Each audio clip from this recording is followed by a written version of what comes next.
Pemirsa, baru diperbaiki beberapa hari, Jalan Sudirman depan RSMH kembali rusak dan rawan menimbulkan kecelakaan lalu lintas, sehingga butuh penanganan cepat dari pemerintah.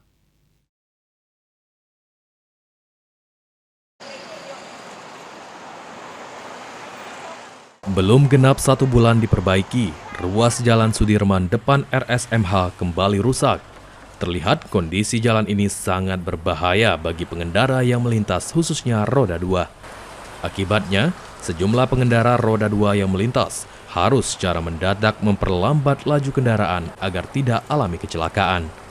Namun demikian, menurut sejumlah warga, sudah ada beberapa pengendara alami kecelakaan akibat rusaknya jalan ini, sehingga harus dibawa ke UGD RSMH.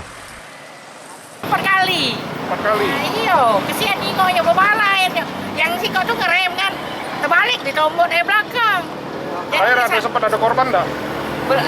Dirawat baik, belum ada yang meninggal. Jadi sudah berapa hari Bu rusak ini? Hah? Sudah berapa hari? Semenjak yang bocor kan dibenerin. Nah, bagus. Nah setelah itu, ini lagi, rusak lagi. Hari itu 3 kali. 1 hari 3 kali. Bu, ini jalan ini baru dibenerin kan? Baru. Ada pipa bocor. Oh, Pipa bocor tu jadi mana lagi benerinnya? Apa yang itu? rusak lagi. Besar lagi. Ini Dia berapa hari Bu? Berapa hari? Apanya? Pas dibenerin sampai sekarang sudah berapa hari? Tak tahu, tak 5 hari. Jalan ini sendiri sebelumnya dilakukan perbaikan karena ada kebocoran pipa PDAM. Namun kini jalan yang menjadi tanggung jawab Balai Besar Pelaksana Jalan Nasional Sumatera Selatan kembali rusak dan membahayakan pengendara yang melintas. Tim Liputan PAL TV.